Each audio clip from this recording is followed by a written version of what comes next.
शादी के बाद जिया के बदले व्यवहार से अभिषेक परेशान था। उसकी यह परेशानी तब एक दिन और ज्यादा बढ़ गई जब वह जिया के साथ एक फ्लैट पर गया। आखिर क्या देखा उसने वहां? ऑफिस की घड़ी ने जैसे ही शाम के 5 बजाए, जिया जल्दी से अपना बैग उठा तेज कदमों से मेट्रो स्टेशन की तरफ चल पड़ी। आज उसका मन एकदम बादलों की तरह उड़ रहा था। उड़े भी क्यों ना, आज उसे अपनी पहली तनख्वाह जो मिली थी, वह घर में सबके लिए कुछ न कुछ लेना चाहती थी। रोज शाम होते होते उसका मन और तन दोनों थक जाते थे, पर आज उसका उत्साह देखते ही बनता था। आइए अब जिया से मिल लेते हैं। जिया 23 वर्षीय आज के जमाने की नवयुवती है। सांवला सलोना रंग, आम की फांक जैसी आंखें, छोटी सी नाक, बड़े बड़े होंठ। सुंदरता में उसका कहीं कोई नंबर नहीं लगता था, पर फिर भी उसका चेहरा पुरकशिश था। घर में सबकी लाडली, जीवन से अब तक जो चाहा वह मिल गया। बहुत बड़े सपने नहीं देखती थी, थोड़े में ही खुश थी। वह तेज कदमों से दुकानों की तरफ बढ़ी। अपने 2 साल के भतीजे के लिए उसने एक रिमोट से चलने वाली कार खरीदी। पापा के लिए उनकी पसंद का परफ्यूम, मम्मी और भाभी के लिए सूट और साड़ी, और भैया के लिए जब उसने टाई खरीदी तो उसने देखा कि बस उसके पास अब कुछ ही पैसे बचे हैं। अपने लिए वह कुछ न खरीद पाई। अभी पूरा महीना पड़ा था, बस उसके पास कुछ 1000 ही बचे थे। उसे उनमें ही अपना खर्चा चलाना था। माँ पापा से वह कुछ नहीं लेना चाहती थी।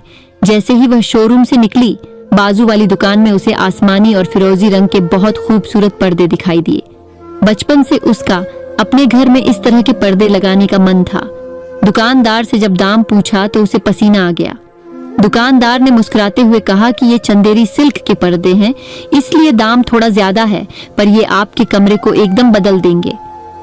कुछ देर तक खड़ी वह सोचती रही, फिर उसने वे पर्दे खरीद ली। जब वह दुकान से निकली तो बहुत खुश थी। बचपन से वह ऐसे पर्दे अपने घर में लगाना चाहती थी, पर माँ के सामने जब भी बोला, उसकी इच्छा घर की जरूरतों के सामने छोटी पड़ गई। आज उसे ऐसा लगा जैसे वह वाकई में स्वतंत्र हो गई है। जब वह घर पहुंची तो रात हो चुकी थी। सब रात के खाने के लिए उसका इंतजार कर रहे थे। भतीजे को चूमकर उसने सबके उपहार टेबल पर रख दिए।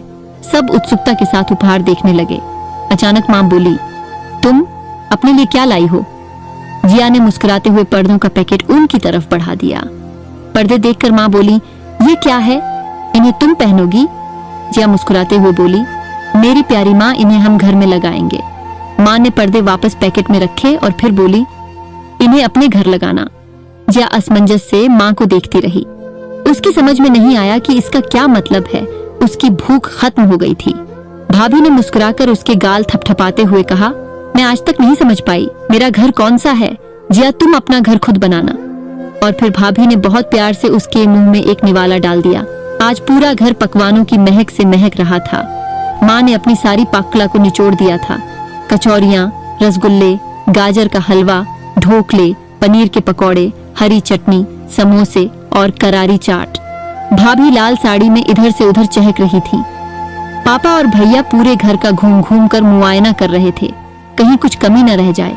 आज जिया को कुछ लोग देखने आ रहे थे।